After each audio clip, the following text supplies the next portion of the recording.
Hello and welcome to another video. This is the first episode of the story in which Jiraiya and Tsunade are supposed to watch over Naruto, but instead Orochimaru takes care of him. How will this affect others as well as both of them? What will it mean for Konoha? This story was written by Brown Phantom. Kindly support him, her. Like and subscribe to help to support videos. Let's start this show.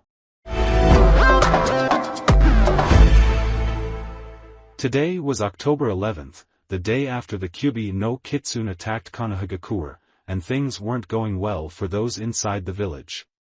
Especially for the formerly retired newly reappointed village leader, Hiruzen Sarutobi, who was sequestered in his regained office with an upset blonde infant boy resting in a basket with a blanket. I can't believe it. Do they really have that little faith in Minato's skill or humanity? Is something wrong, sensei?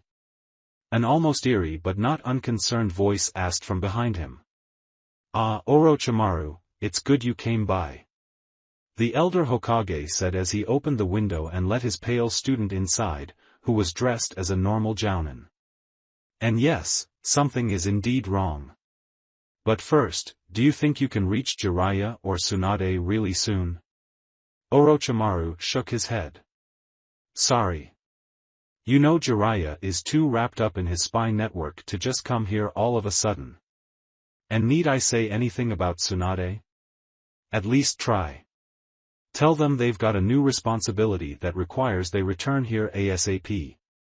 The snake Sannin sighed. I can try, but forgive me if I don't have the best confidence in what my teammates will do about it. But before I even try to, tell me what the new responsibility is first.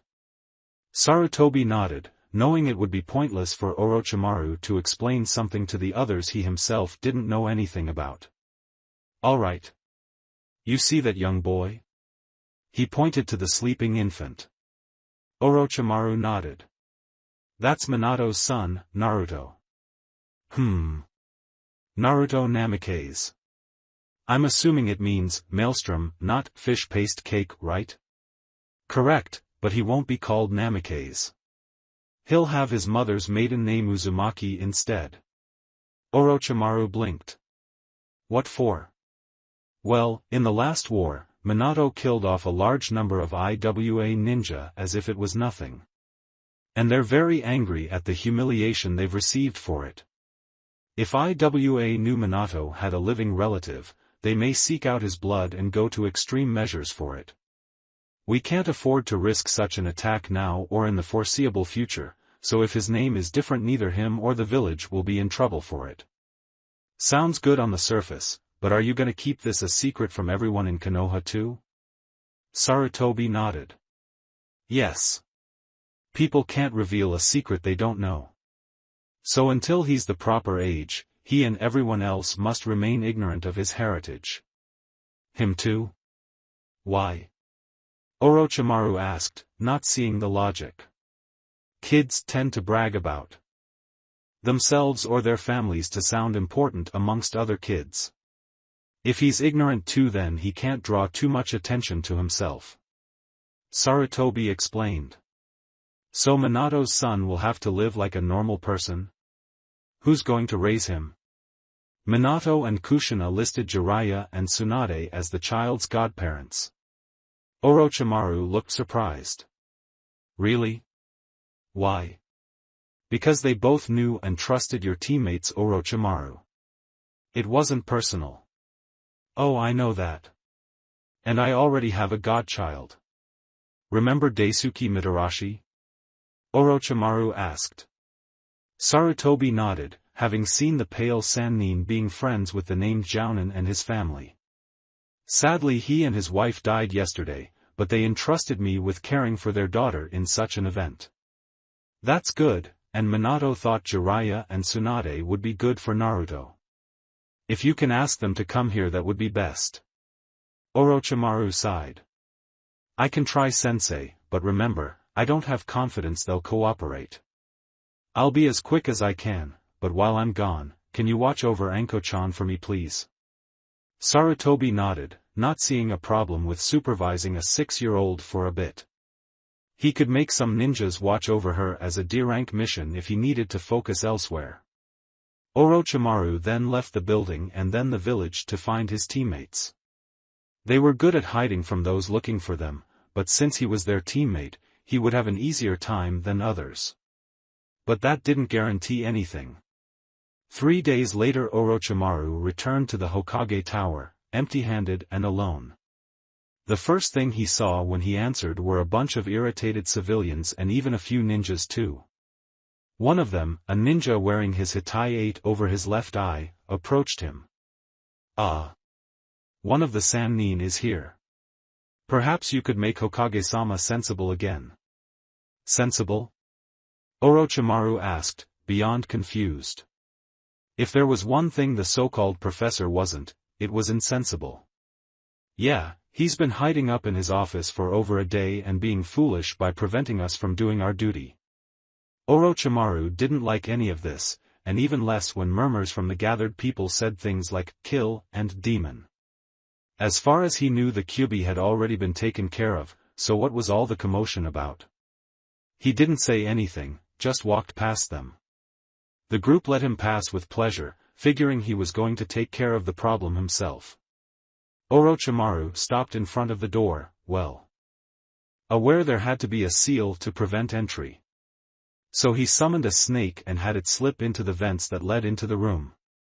"Come in, Orochimaru. I'm glad you're back." Sarutobi called out after 3 minutes, knowing only one person would gain his attention with a snake that knew not to attack. The seal briefly gave out and Orochimaru entered, closing the door quickly so the seal could reactivate before anyone took the opportunity to barge in. As soon as he entered, a young girl with long loose purple hair barreled into him. "Orochiji-san. Thank Kami you're back." She was clearly crying. "What's wrong Anko-chan?" he asked the sobbing child. He noticed the crib next to the desk and the infant inside was asleep but didn't look comfortable. And now he could see whisker marks on the boy's face. So many bad people were here, trying to hurt the baby. They said so many bad things about him. They tried to hurt me too. Orochimaru's eyes widened and he gave his old teacher a look that said, "Please tell me this is not true." Sarutobi sighed and closing his eyes did nothing to comfort his student. "I'm afraid it's true." Once the council learned what had transpired with Naruto, they ordered his immediate execution. The civilians took the bait almost completely and even some of the shinobi have too. Why the fuck would they order that? Orochimaru all but shouted, momentarily forgetting he had a child beside him. Well, Minato got rid of the Kyuubi by sealing it away inside Naruto, at the cost of his life. I told them this so they'd know not to be afraid of a repeat attack by the beast and that the child should be considered a hero for bearing such a burden, but right away they craved his blood. Apparently they either believe the infant is simply the fox turned into a helpless child, or Minato did this specifically so the child could be killed, thus killing the fox with it. Orochimaru wanted to throw up. Once in a while he had curious thoughts that others could consider vile, but this was barbaric. So the council that has always worked with Minato actually believes that he would wish a newborn to die just to solve a problem? And if not that he was powerful enough to change the great fox demon into a human but not strong enough to actually kill it? With all due respect sensei, my snakes have eaten things smarter than that. I've tried telling them the same, but they just can't see any other possibility. A few ninja have already tried to kill him at their beckoning, one being Minato's own student, claiming that's what Minato would have done if the demon hadn't killed him. If this keeps up my hair's going to go gray faster. I've kept him here since then, and Anko-chan's been adamant about protecting him too since she's been here. For the first time, Sarutobi smiled. You should be proud of her. She took a kunai to the shoulder to protect him. Orochimaru looked down at his godchild again and saw her tenderly touch her right shoulder. With the shirt in the way, he couldn't see the bandage around it, but didn't need to. He bent down and hugged his friend's daughter. Good girl, Anko-chan. And at least you didn't get hurt worse. Orochimaru, any news regarding Jiraiya and Tsunade? Sarutobi asked. The snake Sannin tore himself away from the little girl. Sadly no, sensei. I couldn't locate either. I checked all the nearest hot spring resorts, casinos and bars, but got nothing. I might have searched more, but my gut told me to get back here. And I'm glad I did. Sarutobi took a puff from his pipe. This is bad. If we can't get at least one of those two back here soon, Naruto might not last much longer. Then I'll take him in for now. Sarutobi blinked but didn't look surprised or objected. But don't you already have Anko-chan to watch over? And you were never officially declared a possible guardian for Naruto. If two Sanins aren't available, then who better than the one that is? Good point. The Sandaime agreed. But still, won't having two children interfere with your work? Orochimaru tended to work with the ninja R&D division like the Naras and Akimikis when he wasn't on missions, hoping to find ways to give their shinobi advantages over others. By now some rather unscrupulous ideas and theories had come to mind for him and he was half willing to try them out to see if they could work. No more than one would. Besides, it won't be permanent. Tsunade may decide she's gone off on her own long enough soon and decide to settle down back here. And sooner or later Jiraiya has to come back to tell you the results of his snooping. I can watch him in the meantime. After all, I don't see anyone else volunteering that you know won't try to kill him. Sarutobi couldn't argue that point. Very well, Orochimaru. I'll allow you to be Naruto's guardian and caretaker until such time that his designated godparents can do the job instead. Also, I'm creating a few laws for Naruto's protection. No one will be allowed to talk about sealing away the Kyuubi or Naruto's connection to it. So none of the younger generation will be taught anything except that the Kyuubi was beaten by the Yondaime, with the exception of Anko-chan here for obvious reasons. This way, maybe he can live a normal life among his peers. That requires a lot of faith in the people of this village, sensei. And if what I saw outside is any sign, this boy's still going to have a hard time fitting in. Especially if the parents tell their children to stay away from him. Orochimaru commented. We'll have to cross that bridge when we come to it and hope he can gain some friends that'll see him for him. Sarutobi said, not sounding as confident as he wanted to, which Orochimaru easily noticed. With nothing else to say, Orochimaru thanked his teacher, grabbed Naruto and Anko, and left the building through the window. No way he was going to walk through that crowd again holding the whiskered infant. He took the two to his small modest home and set up a futon and crib in his guest room. Sorry, but you two will have to share a room for a little bit. Anko nodded. That's okay, Orokichi-san. I've been sleeping in the office with him and the old man since you left. You aren't going away again so soon, are you? Orochimaru shook his head. No, not until things here get settled for you too. I need to see just how many are going to try to hurt him, and you just because you know him.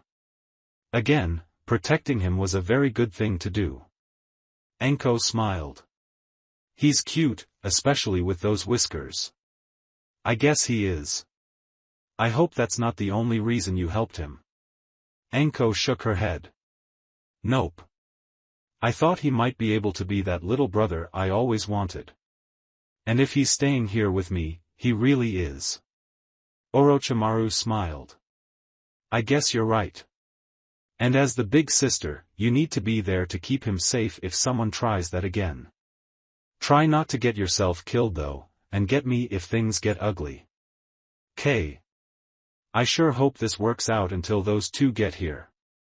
Orochimaru thought. 2 years have passed since Naruto was born, and they hadn't been pleasant years for him. Even though he was too young to ever remember all of this time, his foster family would never forget it. Everything that happened or almost happened to Naruto, they either softened or took in his place, and while it hurt, in a way it brought them all closer. Tsunade still had not come back to the village or been confirmed seen. In that time, Jiraiya had come back a few times to make his reports but never stayed long enough to actually do anything about his responsibility to Naruto, even see him. At times Orochimaru seriously wondered if the peeping Tom was even aware of it or Naruto. Sarutobi told him otherwise though a few months ago. I managed to inform him about Minato's son being alive and reminded him of his duty. The Sandaime had explained to his one remaining student. He says he can't simply stop what he's doing since it would take too long to get restarted once he had free time again and he's onto something potentially vital to Konoha's safety. He doesn't like this, but feels it's best to just let things stay as they are for now. It wasn't that Orochimaru really minded having to care for Naruto, although the frequent feedings and diaper changes in the beginning had been a hassle. Outside that, he liked the boy. The sheer playful innocence of the child was a welcome change to having to deal with shinobi matters all day long, with people that long ago forgot what innocence was. And the youthful curiosity reminded him why he got into R&D in the first place, to help young ninja improve their chances of returning home alive. Over time the concept of lengthening a ninja's lifespan sounded more tempting, and if he ever figured out a promising way, he might try it out. But now it wouldn't be just for his own benefit. Naruto and Anko both helped the pale Sannin a lot in his personal life. Because of his snake-like appearance and albino-ish complexion, Orochimaru never really had much of a social or romantic life. All of his friends were business friends he occasionally hung out with when off-duty. Like his teammates or Anko's parents. So he had basically given up on love or having a family of his own long ago. Having Anko and Naruto around filled the void he figured he'd just tolerate for the rest of his life, and in a way he considered them the children he never had. Anko still called him Jizan, though, and Naruto would too when he saw him. One time as a 1-year-old he hissed instead, making both Orochimaru and Anko laugh a lot. Anko missed her parents but liked her foster uncle and brother. She was aware him being with them wasn't intended to be permanent, but decided Naruto was going to be her brother no matter what. She proved it by taking several fists and cuts for defending him or just by being associated with him. The first few were adults which were arrested for child endangerment, but after the rest learned they encouraged their children. Many were reluctant, especially those that knew Anko before, but not all, so she became victimized all over again. Her only response, better me than Otuto. Orochimaru was livid about all this. Even more so when one of the babysitters early on tried to kill them both. Anko had to use a kitchen knife to cut the sitter's Achilles tendon before they could do worse than put a few bruises on them both. The sitter tried to press charges, but since Sarutobi handled the case, the sitter had a restraining order against the residents and occupants since then and community service. After that, he never left them with anyone without a shadow clone or a snake summon nearby. He simply couldn't trust anyone to be near them without him. At the moment Anko, who was 8 years old now, was practicing out in her house's backyard while Naruto took a nap inside their room.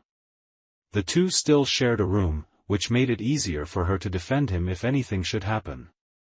Anko was throwing some kunais at human-shaped boards to improve her aim for certain spots, a point Orochimaru told her was vital to perfect for her.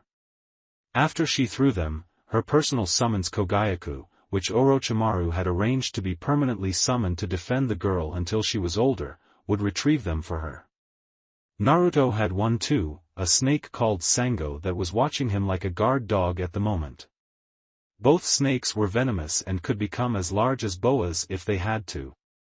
The only way to tell them apart was Kogayaku was purple with red spots down her back and Sango was orange with black streaks. Naruto was probably the only toddler in the world that wasn't afraid of a snake. Kogayaku had brought Anko her weapons back when she tensed up. Something wrong? Do you hear that buzz? Anko quietly asked. Kogayaku listened. Luckily as a summons she had some skills normal snakes didn't, such as being able to hear like humans could rather than just vibrations through the ground. Yeah, I do. Sounds like bees or something.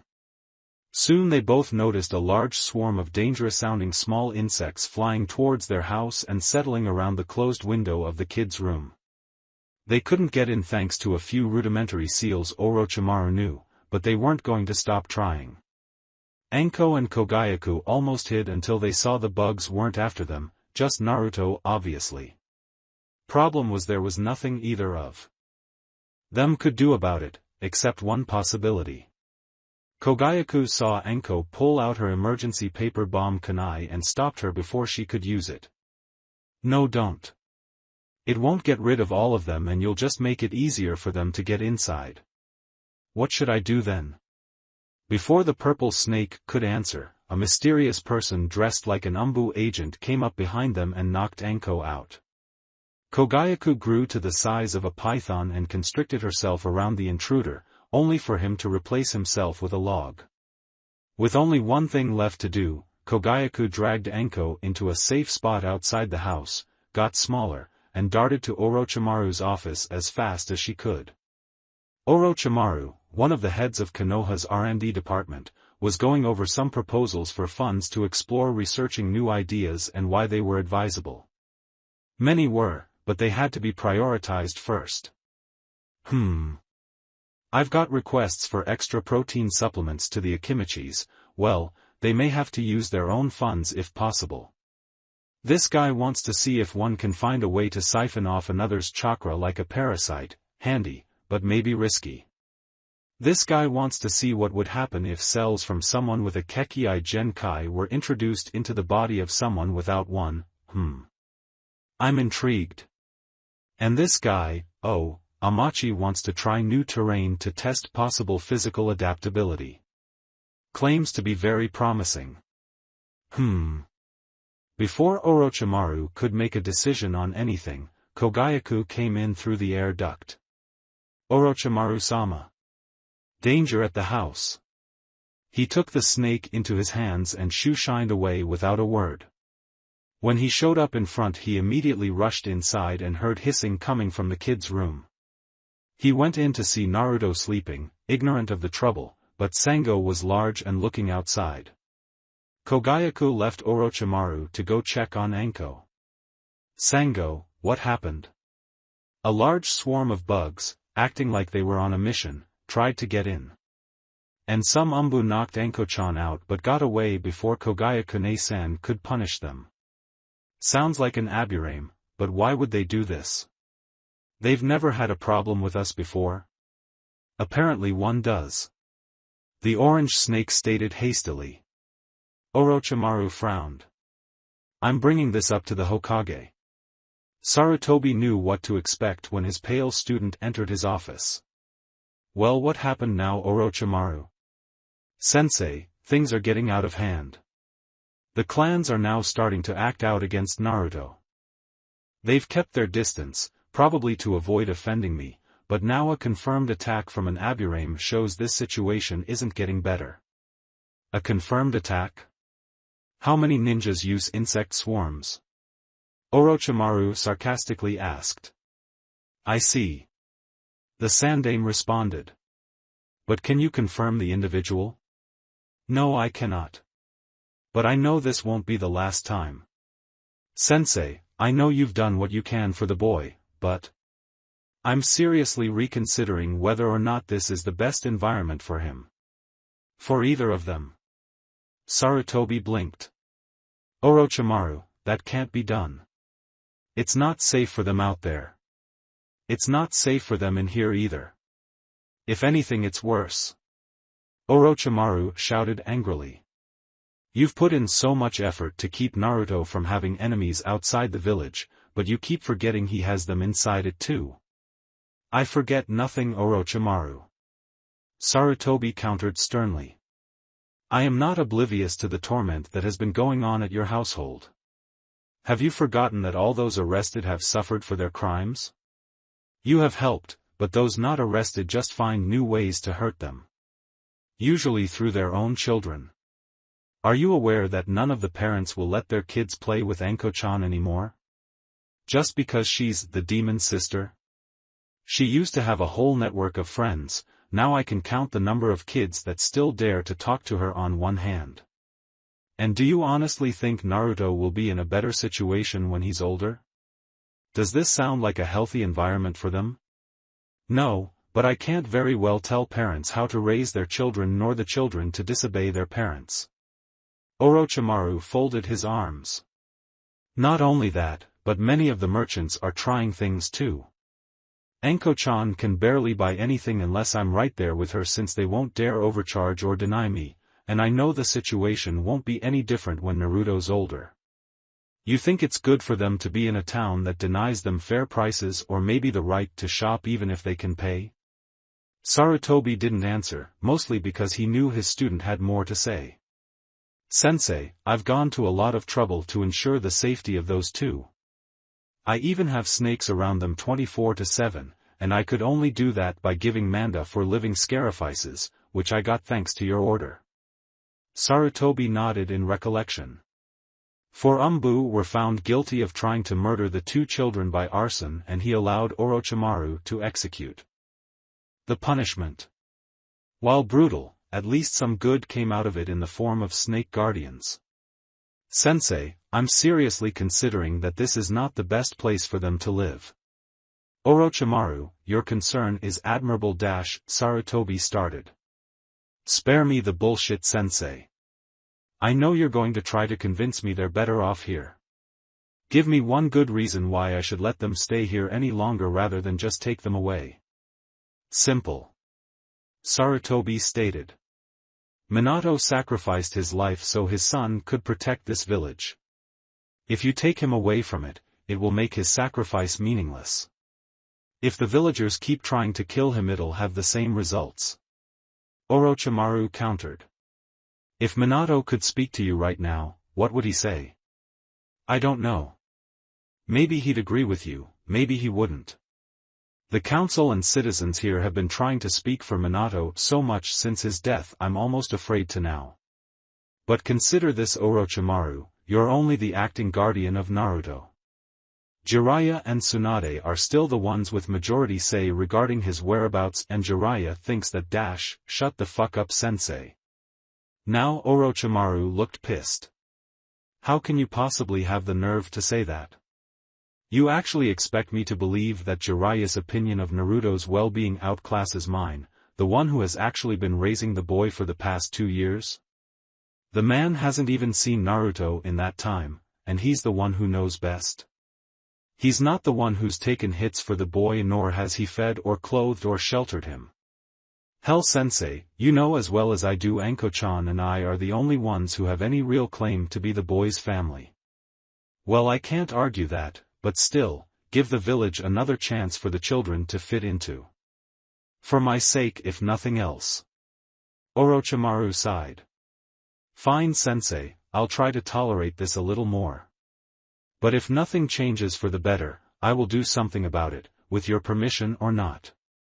Sarutobi slowly nodded in acceptance. Very well. Tell them, hi, for me. Orochimaru nodded and then poofed away, revealing he had been a shadow clone the whole time. Guess he's getting even more protective of them both. Does that make him a mother hen snake? So no luck? Danzo asked from within his secret chamber. Sorry, Danzo-sama, but the residence is better guarded than previously anticipated. Torian Aburame, a bug-wielding member of Root, answered. Damn, I figured that a Sannin would. Make sure his abode would be secure, but apparently he did better than I thought. Danzo mumbled in his head. But I want that tool. If I can't get it by force, maybe I'd have to try a different approach. A few days later, without attacks, Orochimaru had a visitor come to him at his office. Ah, Danzo-san, what brings you here today? Orochimaru had always tried to be civil to the crippled council member, mainly because the Warhawk had always supported the R&D department to improve shinobi abilities, but that didn't mean Orochimaru trusted him. After all, this guy had been the only member of the civilian council to not order Naruto's death, and Orochimaru did not believe the man was just being compassionate back then. Well, Orochimaru, I have a proposition for you. You see, I've heard from a colleague of mine that you're experimenting on the introduction of Kekii Genkai into new hosts. And I've come hold on a second. Orochimaru interrupted. A colleague told you? I haven't discussed that with anyone and I haven't even approved the start of the experiment. My source must have been the researcher to submit the request then. I was under the impression that it had already been approved. Danzo calmly answered. Orochimaru narrowed his eyes. What goes on here isn't meant to be discussed with those outside to keep our secrets safe. You of all people, Danzo, should know the value of keeping secrets. You have no idea how right you are. Danzo quickly thought. Well, back to what I was saying, I had chanced upon some stored DNA of the Shodai Hokage. And as you know, your teammate Tsunade Senju is the last known of that bloodline and it's dormant in females. And she's also reached the age where conception is almost impossible, if not already impossible. A very useful Kekii Genkai for us could be lost forever, unless we seek a new means to keep it going. Orochimaru thought it over. Well, it sounds reasonable, but what if the subject rejects the new DNA? That's what experiments are for. Even so, I have multiple fields to explore and I can't give funding to them all. Danzo smiled. Tell you what. I'll supply the funds for this project and we'll use the Mokuton as the trial run. If we can succeed in getting a successful user, then we can someday acquire indefinite amounts of Kekii Genkai for our village. And in return? Orochimaru asked. Nothing at the moment. How about an IOU? Orochimaru did not like the sound of that.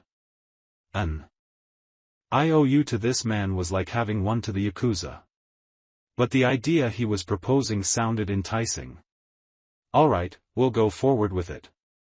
You'll have to supply us with about 3 million Ryo up front though, and your IOU must be within reason. Danzo smiled like he got away with murder. Pleasure doing business with you, Orochimaru-san. Let's hope for the best. Another year went by and things sort of stabilized for the Orochi household. Attacks lessened but did not stop and the civilians resorted to angry glares when they saw Naruto and Anko. Orochimaru had made it clear that any attacks would be returned just as badly to the attackers by himself personally, and Sarutobi said he had the rights to. Anko lost more and more friends because of their parents' prejudices or peer pressure, so now she was down to 2. The first was a girl named Kurenai Yuhi, whose parents were more open-minded to the Jinchuriki and his situation.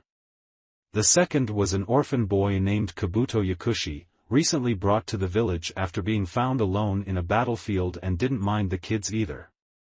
Neither were as lively as Anko usually was, but they could keep up with her. Naruto himself didn't have too many friends. It was hard to when most parents didn't want to bring their children over. Generally speaking, if Naruto's secret didn't keep them away, his snake guardian scared them off without even trying. Sango didn't like that, but she was sworn to protect him so she couldn't just leave him vulnerable. And it got tougher after the insect attack, since Orochimaru wouldn't let anyone from a clan enter his house without his personal approval and presence.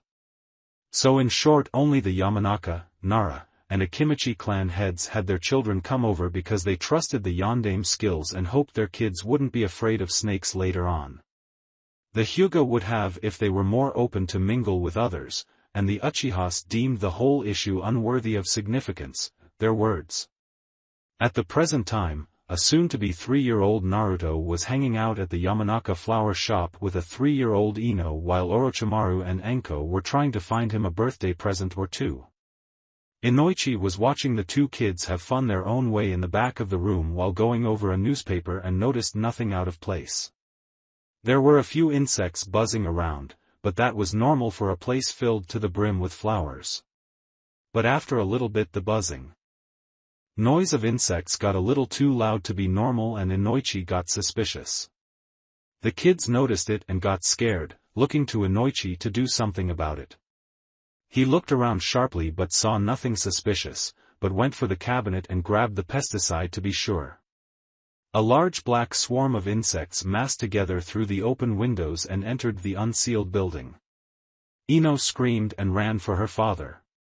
Naruto tried to as well, but the insects swiftly covered his body and started attacking him.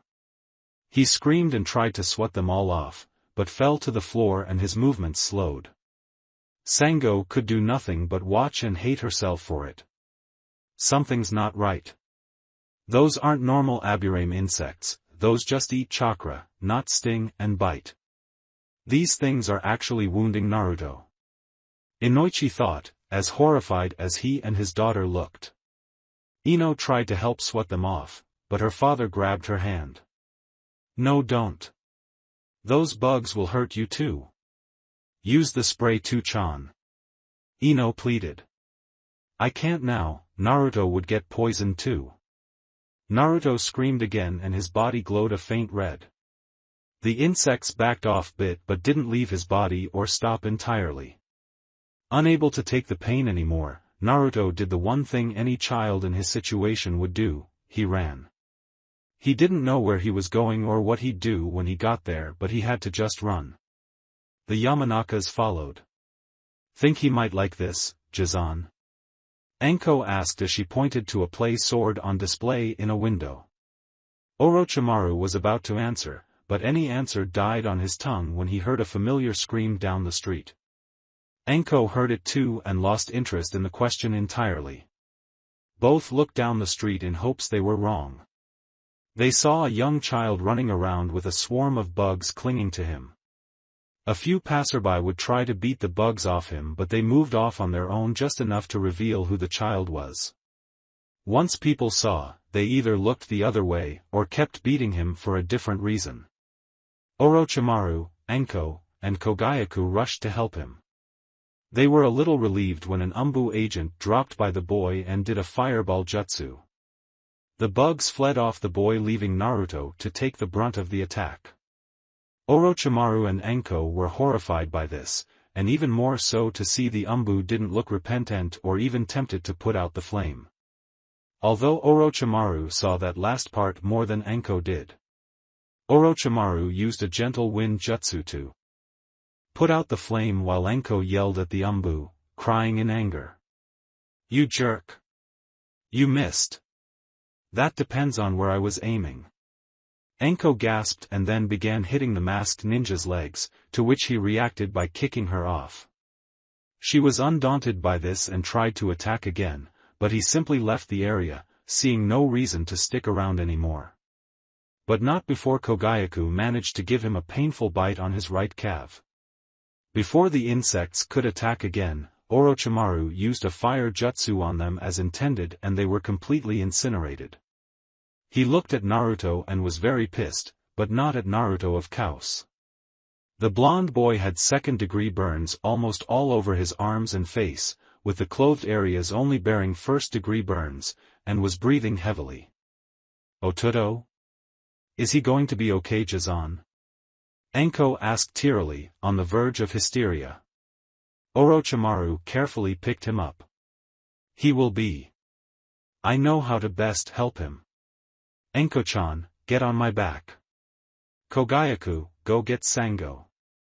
The purple snake nodded and darted away while Anko got a hold of the snake Sannin's shoulders.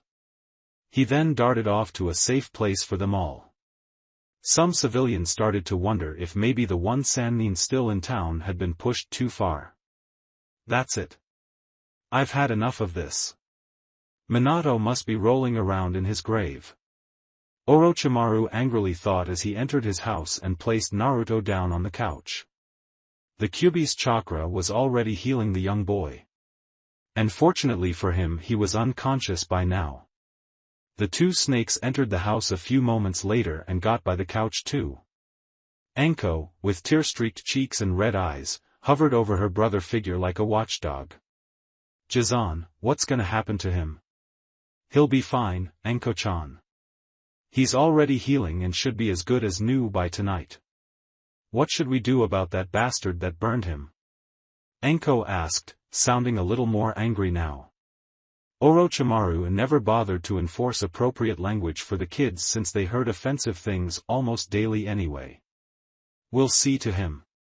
And also whoever sent those bugs at him. That wasn't natural either.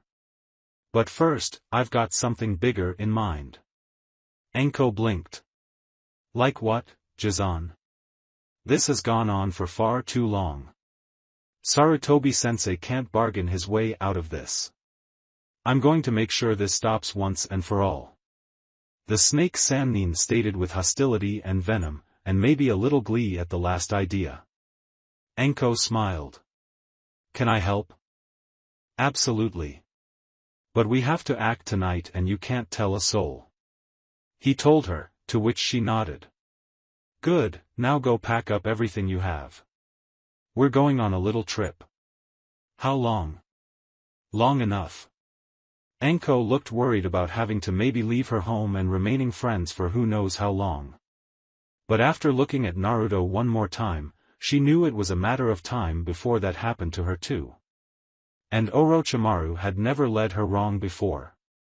I'll be ready in a jiffy. She told him before heading for her room. It won't be that easy, Master Orochimaru. Kogayaku commented. Oh, I know that. That's why I'm going to put on a big show for Konoha and do a little damage too. The pale Sannin replied. Like what? Sango asked. Well, let's just say Konoha will learn what happens when you try to corner a viper. He told them with a sinister chuckle. And best of all, since that meeting with the Kumo representatives is tonight, few will be available to interfere in my little scheme. Night came over Konoha, and it would be a night that shaped its future indefinitely. Most of the representatives of the clans were at a meeting with visitors from Kumo, hoping to arrange an alliance of sorts. The streets were deserted as people went home to sleep with night umbu making their rounds. Overall, nothing ominous or unexpected.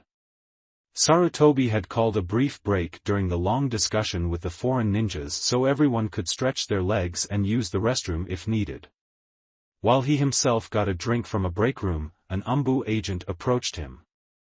Hokage-sama, fire has just broke out at Orochimaru-sama's residence and the R&D department. Sarutobi frowned. Ah fuck. This will end badly, I just know it. Thanks for alerting me.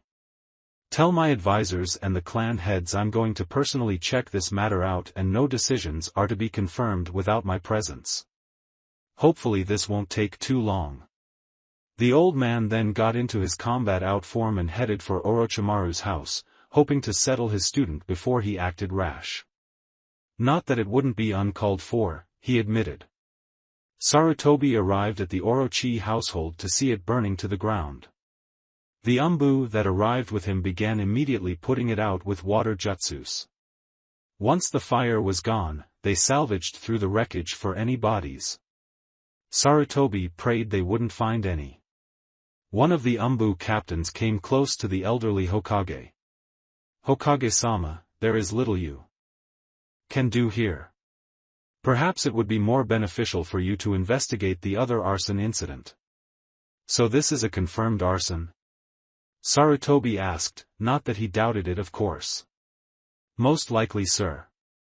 Orochimaru-sama was a very skilled ninja so this being just an accident is highly unlikely. My guess is someone with a few matches or something decided to act against the occupants and caught them off guard. Sarutobi nodded, having come to the same conclusion. I'm sorry for everything Orochimaru, Enko. Naruto. At least you're out of your misery now. He sighed, then thought of something else. Wait, if this was just a stroke of luck, it would be too much of a coincidence for Orochimaru's lab to be struck at the same time. Something's going on here. I will go check out the other scene as you suggested. Take all bodies to the morgue or infirmary, whichever is appropriate for them. Sarutobi told the umbu captain before heading off for the R&D building. Said umbu returned to work with the others going through the wreckage. Find anything? No confirmed deaths yet sir. A weasel-masked umbu told him. Good. Let's hope it stays that way, or Hokage-sama will not be happy. When Sarutobi made it to the burning wing of the building, he didn't know what he expected to find. But he definitely didn't expect to find Orochimaru standing in the flames crying while all his work burned to ashes. Orochimaru, what is the meaning of this? Did you do this? The snake Sannin slowly turned to look at his mentor, eyes watering but as cold and hard as steel. No sensei, I have done nothing. It's Konoha that has done all this. And maybe you by passive association too, but I won't hold you to it. What are you talking about? I should have done what I thought was best long ago, your please be damned. But because I felt I owed you, I stayed and kept Naruto here. And now, he's gone. Sarutobi paled. You don't mean? Orochimaru nodded. Another attack, this time a successful one. Ask the Yamanakas, they saw it too. Naruto was ambushed by some type of insect I've never seen before, making me think the Aburames have others besides their norms or someone else was framing them. Either way, that combined to someone setting my house on fire, Naruto didn't make it, and Enko-chan got caught in the flames. Not to mention, when all the civilians and even an Umbu wearing a pig mask saw him, they just added to his pain. I bet the Umbu started the fire since he used a fire jutsu on Naruto earlier today. Sarutobi sighed, feeling a wave of remorse and regret. Orochimaru, I'm sorry for your loss. Spare me the bullshit sentiment sensei. I've warned you several times this could happen, and you always said no one would go that far. Well, guess what? They did, and my two godchildren are dead because you thought it was easier to not get involved more than you did. And I don't care what some legal form may say, Naruto was mine. And all my work for this village has been destroyed by someone else too. He spread his arms to better imply the fire going on around themselves. This is what Konoha has come to. Trying to kill a child and claiming he didn't deserve to even be conceived. And attacking those close to him for spite? This is the Konoha Minato died for? Naruto should not have had to suffer for this horrid place. Orochimaru? Sarutobi was now worried about what his student would do in retaliation. Sensei, I'm going to take a page out of Tsunade's book and tell them all to fuck off. After tonight, not even you can give me reason to stay here even until the sun rises. I'm wiping my hands off Konoha as of now.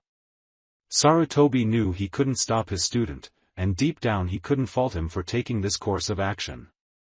Where will you go? What will you do?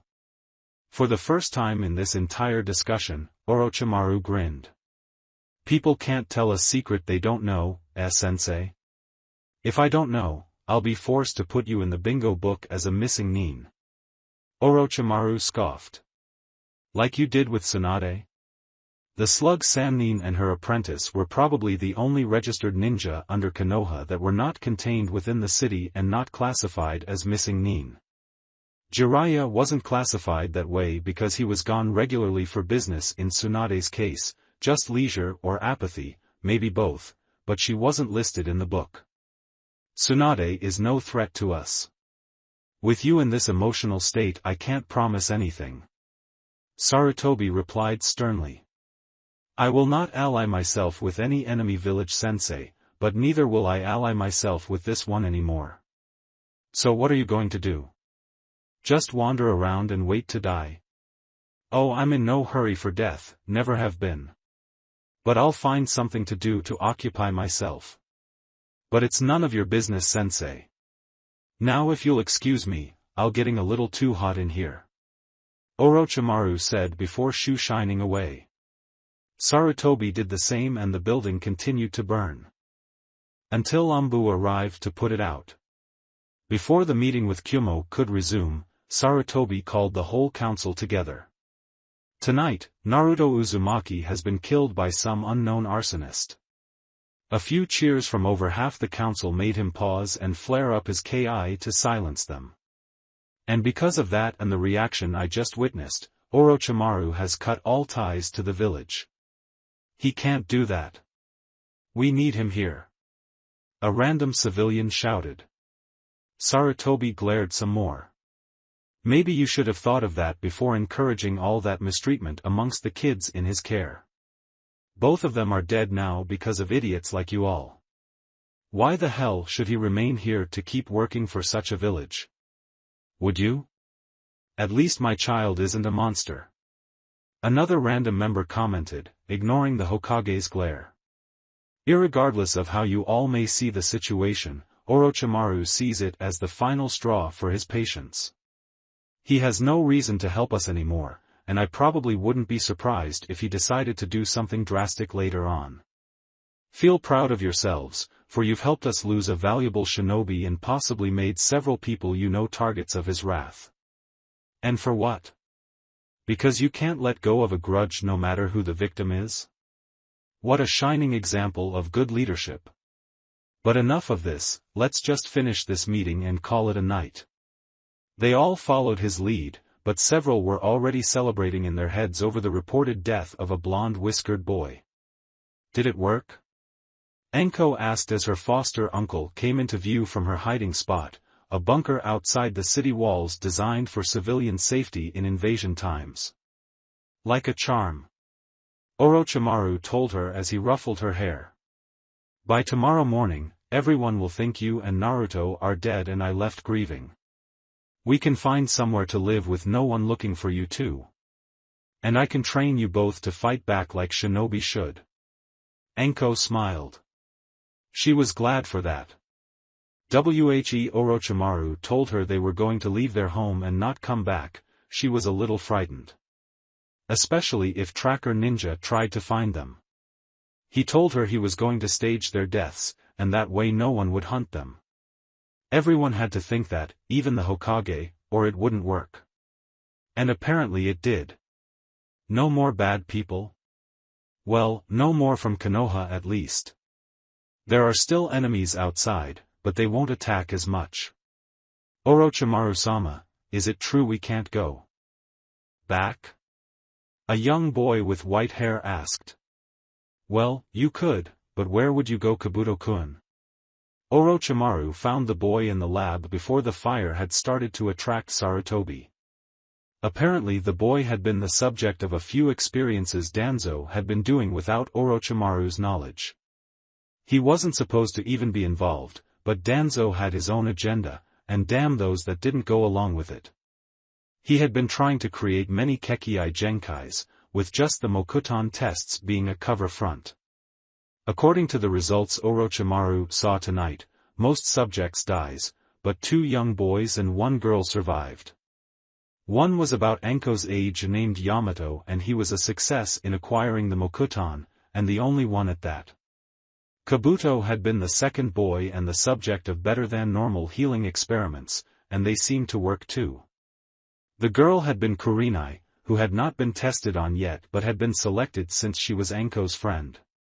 Her parents were killed 2 days ago, making her an orphan now. And according to the results, a second lab had been doing similar work under Danzo's orders, masked as Orochimaru's approval, in the land of the sea, being headed by a researcher Orochimaru knew named Amachi. And he had some successes too. Orochimaru, already unnerved by the horrible treatment done to Naruto and Enko, became even more upset when this was revealed to him. His work was being usurped from him under the guise of his own approval, making it look like it was all his idea. There might have been a time he would it, but he was in no mood for it now.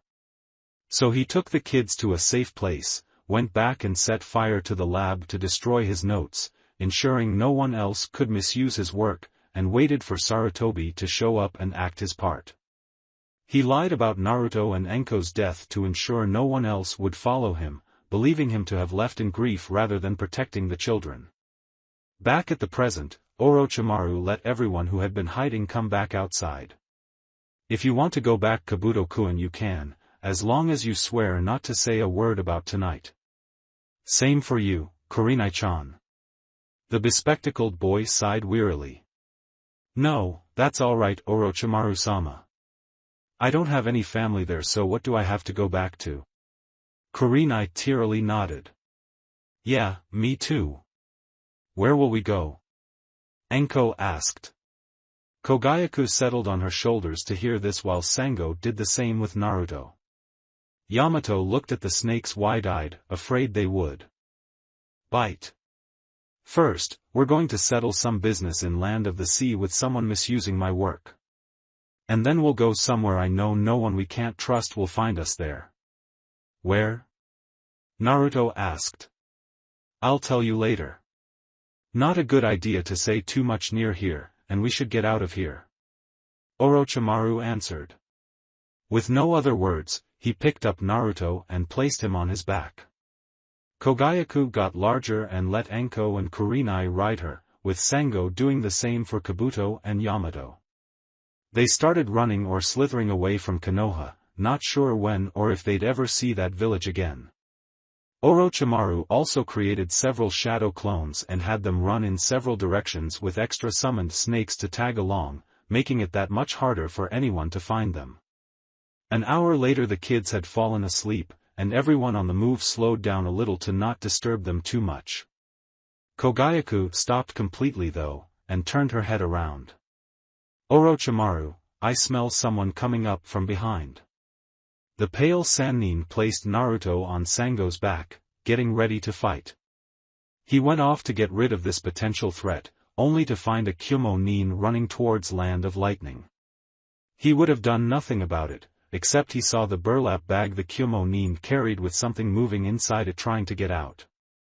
Remembering the meeting that had been going on, he suspected something foul and intercepted the ninja. That had better not be what I think you have in there. None of your business, freak. The Kyumo ninja told him bitterly. Orochimaru pulled out Kusanagi and stabbed the man before he could get away.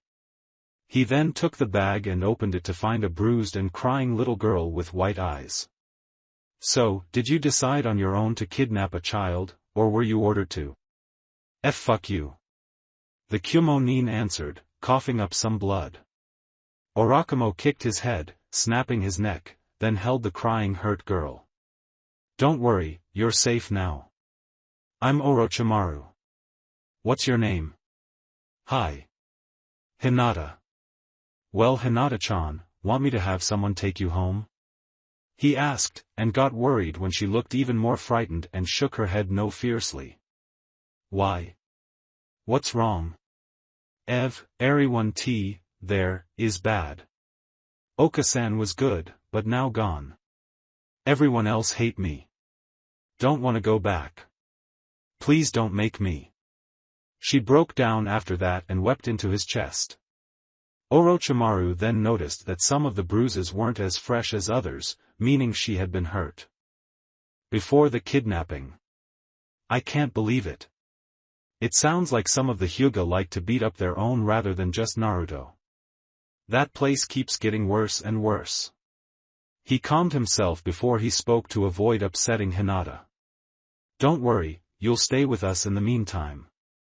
We're going to find a home where bad things like that don't happen to kids like you. She gasped and hugged him. Thank you, thank you, thank you. No sweat. Now, get some rest and we can get out of here, far away from Konoha. He then looked at the dead Kyumo shinobi. But first, a little something for whoever told him to do this. When the dead Kyumo-nin was found a few days later, it looked like a rock slide had happened and crushed him. The wound from a blade looked to be done by accident in the fall. Hinata's body couldn't be found, but the bag was found snagged on a branch in a river downstream, implying her body was lost at sea. And since the death appeared to be an act of kami rather than caused by Konoha, Kyumo couldn't make a demand for a Hyuga death, sparing Hizashi. The Hyugas were grateful, but spared no time or effort to confirm Hinata's death. After a long run and a boat ride from the southern edge of Land of Fire's coastline, Orochimaru and his charges had reached the Land of the Sea. He himself had set up a lab there to attempt some things away from Konoha to ensure some secrets didn't leak out in case of spies, plus some direct access to aquatic resources helped. He hadn't been there in years, so another researcher named Amachi had been running it in the meanwhile. Is this where we're gonna stay, Jizan? Anko asked as she got out of the boat. Orochimaru shook his head. Can't. This would be one of the first places they'd check for me. We're here to see just what was done while I was away. Then we'll head for our new home. Where is that? Kurenai asked. I told you I'd tell you when we get there. Everyone got off the boat. Orochimaru and the two snakes led the 5 kids towards the hidden lab built by the shore, designed to look like a run-down building no one ever cared to renovate. At least on the surface, inside it was everything a laboratory was supposed to be. Orochimaru had made it that way himself, using the old, hiding in plain sight principle to make it so unlikely to be bothered with. And even if someone did bother to try and sneak inside, there were workers already inside who could get rid of them. Orochimaru led everyone inside while carrying Hinata. The poor girl had barely walked at all since she came into his company, and he suspected it was more because of shock or fear than her injuries. She said even less too, but she at least smiled when everyone tried to lift her spirits. Orochimaru led them through the corridors into the building, a faint trail of light bulbs guiding him into the research center. None of the kids asked where they were going since he already explained it to them, but they started to feel something was wrong here. Orochimaru sensed nothing, well used to surroundings such as this from decades of ninjahood. He came to a closed door that wasn't locked, so he opened it and stepped inside.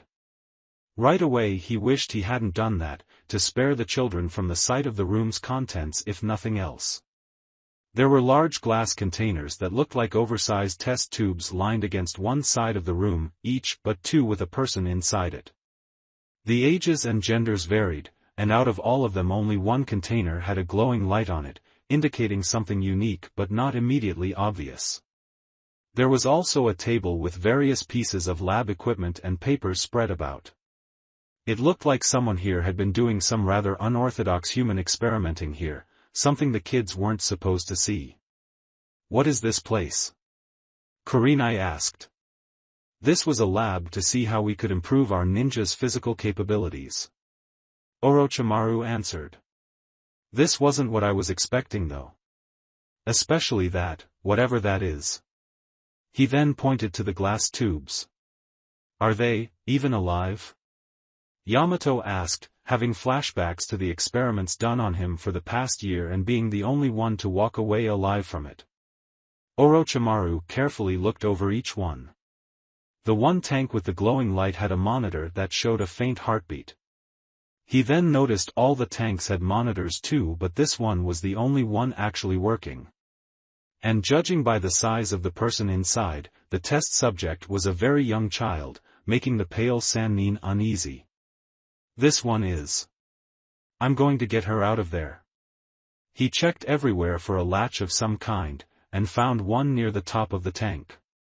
He pulled it, and the liquid inside the container drained out, letting the captive inside sink to the bottom. Once it was drained, the glass casing opened up and Orochimaru pulled the small person out onto the floor.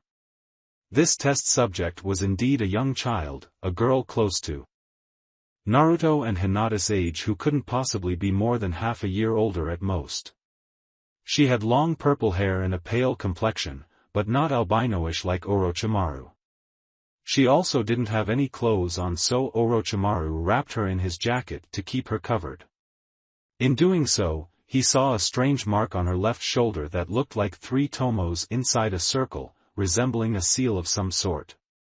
Is she okay? Naruto asked. I think, but I'm not sure. Somebody did something weird to her. Ah. Orochimaru-sama. Nice to have you drop by. A new voice said from a door to the left of the one everyone had entered from. Orochimaru turned to see a thin man with white hair and a long nose standing in a lab coat with his hands behind his back. Amachi, what have you been doing here? Orochimaru asked. Why, exactly what you ordered me to do. Trying to find new ways to enhance ninja physical skills and terrain adaptability. This is not what I had in mind. Orochimaru snapped, pointing to the glass tubes and the unconsciousness purple-haired girl. No, but it's even better. You see, I found a lost boy some time ago who has every unusual blood, with so much potential to be unleashed. Maybe even the first of a new Kekii Genkai. Apparently he can actually shape-shift during times of bloodlust or stress, and to make it even better, with the right method, his blood can give those powers to others as well. Amachi told Orochimaru. Orochimaru admitted to himself the idea was an interesting one, but something about this bothered him. And you experimented on children too? How could you? Amachi shrugged. Well, in order for it to work, the blood must be injected into the jugular, and if the subject survives the transfer, a mark appears there. For children the survival rate appears to be the highest, so I had to work with young ones. But I've been running kind of low, so I'm glad you brought me some more. Now Orochimaru was mad. Don't even think about it. I'm trying to give these children a bright future, not one where others think less of them for whatever reason they have. Kogayaku and Sango got in front of the kids defensively and became anaconda-sized. Amachi was unintimidated. Don't you think they'd be better off with the gift I can give them? Think about it. A secondary source of chakra if the primary one runs dangerously low. And if the user gets close to death, a second stage is activated and the user gets the ability to transform into a second form, useful for terrain handling and combat purposes. What ninja wouldn't want that? You can't force this onto kids that don't want it. The Sannin replied. The researcher shrugged. They're children. They don't know what they want. I don't think I can let you keep doing this, Amachi. Orochimaru stated as he pulled out some explosive tags. He didn't light them since that might put the children in danger, but he did show them off. Guess I'll have to show you how effective my work can be.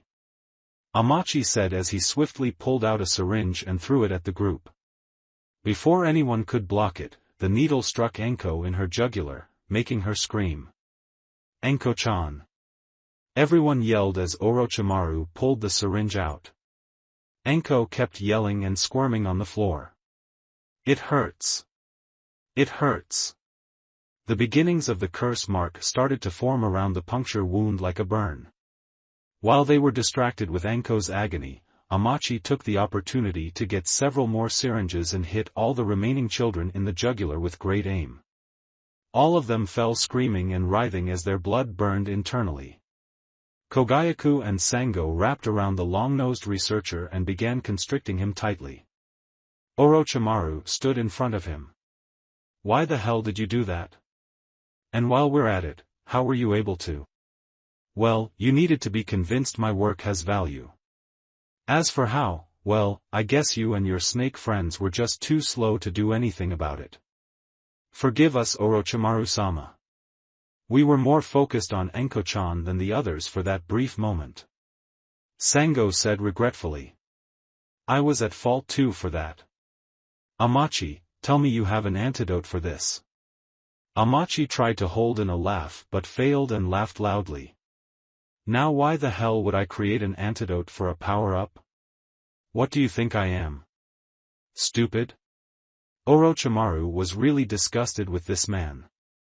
Long ago, he thought he was rather insightful and quite possibly capable of opening new frontiers for Konoha's ninjas. Apparently that was true, but he used it for the wrong reasons. Had he been doing this to willing subjects or adults, Orochimaru might not have minded too much. In time he would have probably used this procedure to give the village's shinobi an extra edge against their enemies. But the Sannin had several children under his care and anybody who tried to hurt them was automatically an enemy. Kogayaku, Sango, finish him off. The two snakes hissed happily and tightened their grip on him more and more until he was crushed thinner than a used-up toothpaste tube. Orochimaru checked on all the kids at once, first noting they had stopped screaming, just breathing deeply and asleep. On each one of their neck bases was a curse mark, 3 tomos inside a circle. Even Naruto had one. Damn, I thought maybe the Kyuubi's chakra could filter it out of his system. Wonder why it didn't. Truth was, at this point of time all the Kyuubi's chakra could do for Naruto was heal physical wounds and nothing more. That would change as he got older, but for now to do more would be dangerous to his health. So the curse mark was there to stay. Orochimaru felt there was only one thing he could do here. With the two snakes' help, he pulled all the children, even the extra girl, back outside and went in to recover any info regarding this curse mark before setting the place on fire with explosive tags. He didn't see any of Amachi's assistants inside, and while that bothered him, he figured it was probably for the best. Less trouble to deal with. He then got them back on the boat and headed back for the mainland. Night came and Anko was the first to recover, sitting upright around a campfire. She looked around to see Orochimaru sitting on a log watching over them all with Kogayaku and Sango, and also the new girl who seemed to be awake already. What happened, Jizan? Thanks for watching. If you enjoyed this video, smash that like button and subscribe for more content. Support the original author by clicking their profile link in the pinned comment of the first video of this series. They deserve the love. Want early access and exclusive content? Join my Patreon community, link below. Your support fuels these videos. Drop a comment with your thoughts, and I'll catch you in the next video. Stay entertained, stay safe.